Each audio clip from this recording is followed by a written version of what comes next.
Hi, welcome to Toronto. It's very exciting. You have your first feature film here. Congratulations. It's a very interesting and explosive film. So I'd love you to tell us a little bit about the film, what it's about, and then I sort of want to get into a conversation with both of you about all the complexities you bring up. All right.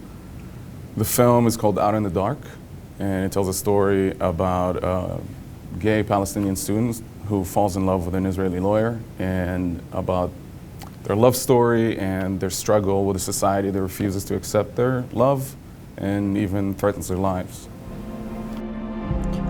כשרק התחלתי לצאת לתל אביב, הייתי בטוח שלא יקבלו אותי כי אני משם.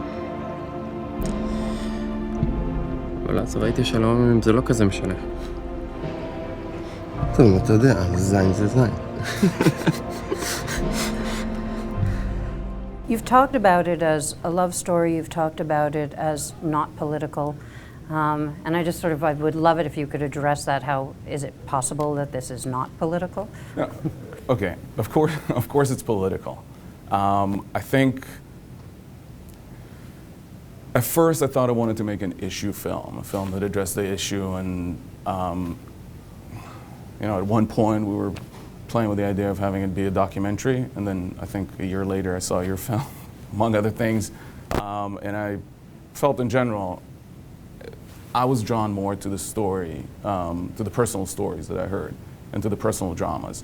So that idea of doing, an important film, if you may, kind of dissipated, and I felt I wanted to make something that was smaller in scope and kind of focused on really a personal story.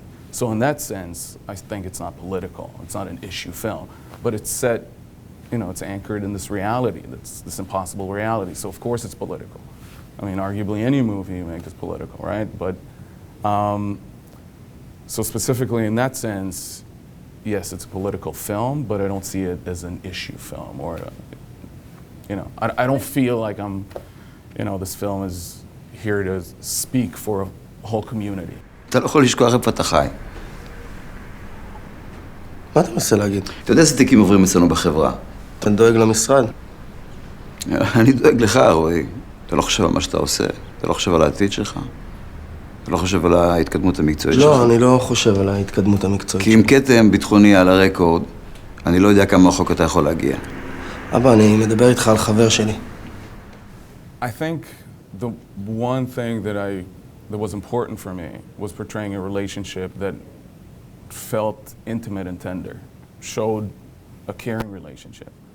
And that was kind of the only thing that really drove me. And even when we were talking about preparing for the roles, that was kind of the only thing that I went with. Mm-hmm. That I really want to portray a couple that cares and loves each other.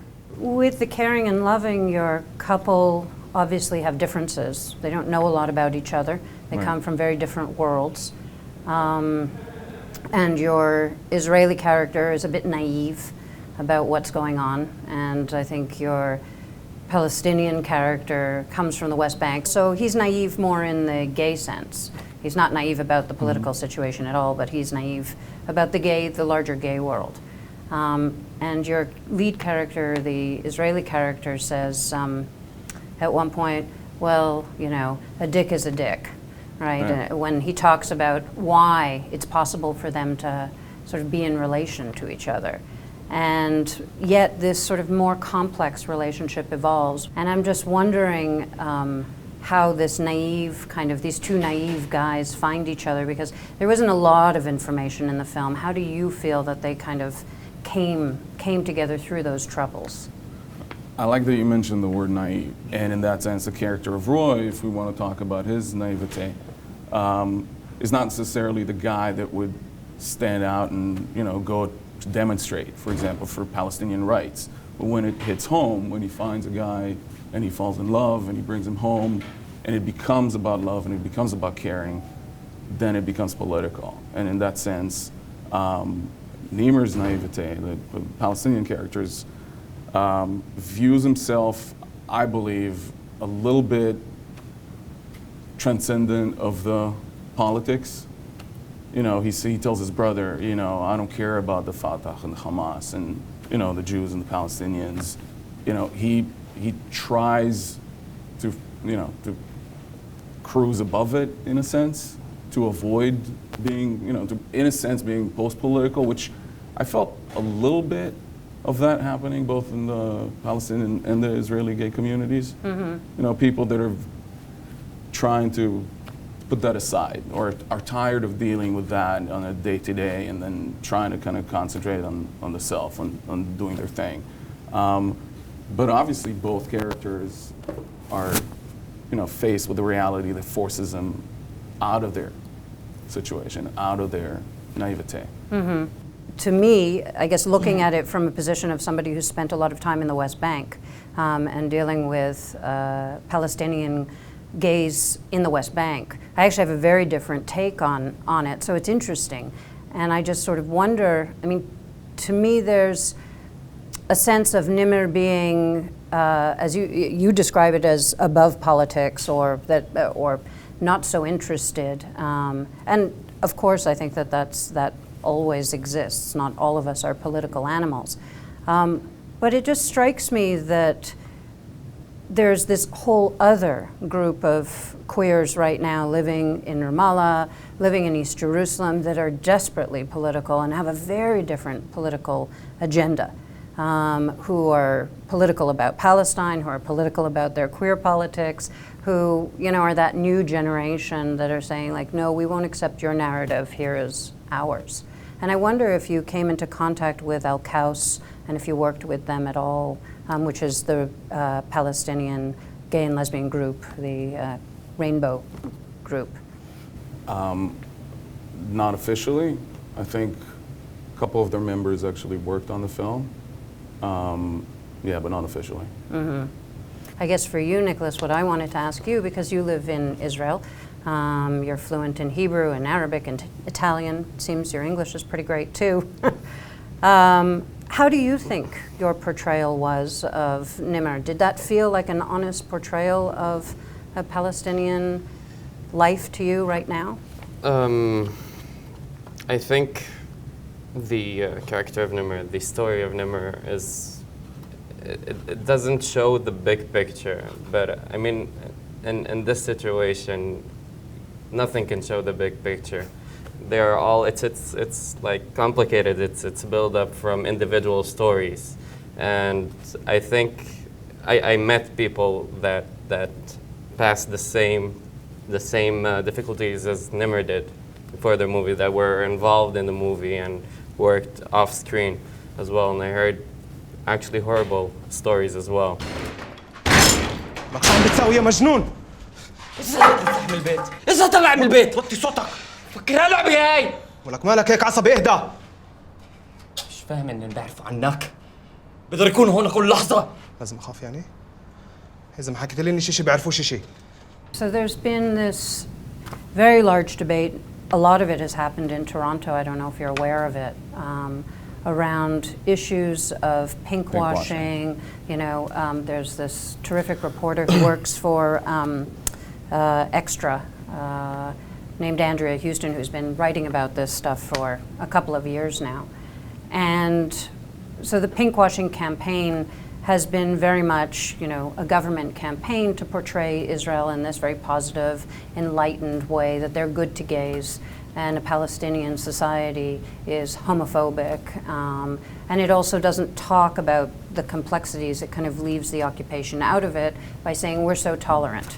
Right. How do you feel your film is working either within or without that category of pinkwashing?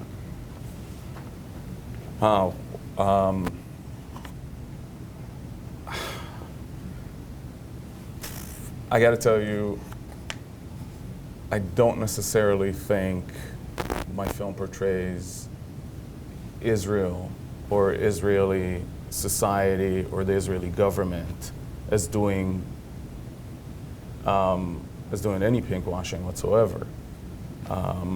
But the situation in reality is, and that's my personal opinion, like you said, depends where you are in Israel. Tel Aviv is way more accepting, or Haifa is way more accepting is way more liberal, accepting of gay culture than, you know, other small towns. And at the same time, on a political level, I feel that what the Israeli gay society has achieved in terms of gay rights came from activists and lawyers and the court system, and not necessarily from any government policy. So, you know, in that sense, yeah, there is pinkwashing, and the current Israeli government is definitely taking a lot of credit for stuff that they shouldn't take credit for. Where does the film fall within that? I think, again, maybe it's not for me to say. I feel that in a sense it's fairly balanced politically. It doesn't show any good guys or bad guys on either sides, or it shows good guys and bad guys on both sides in that sense. It'd be nice if audiences who are not as familiar with this, like maybe after watching the movie, actually go and Google and research and go deeper into the subject, and like Nicholas said, you know, find the movie as a departure point to more learning. I guess like every other filmmaker, I hope my film is to an extent thought-provoking and moving. And again, if they do go home and do some more research on the subject, watch your film or watch other films. You know, there's a documentary that came out this year, Invisible Men, on the subject. There was one a few years back called The Garden that was done on the subject, another great film. Yeah. So yeah, if people go out and seek those movies, if they haven't seen them already, that's awesome. גם אני, לפעמים בא לי פשוט ללכת לאנשהו, להתחיל מחדש בעצמי. לעזוב את המשרד של אבא? הכל?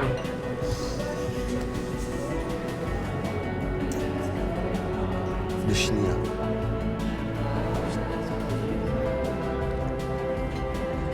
מה עוצר אותך?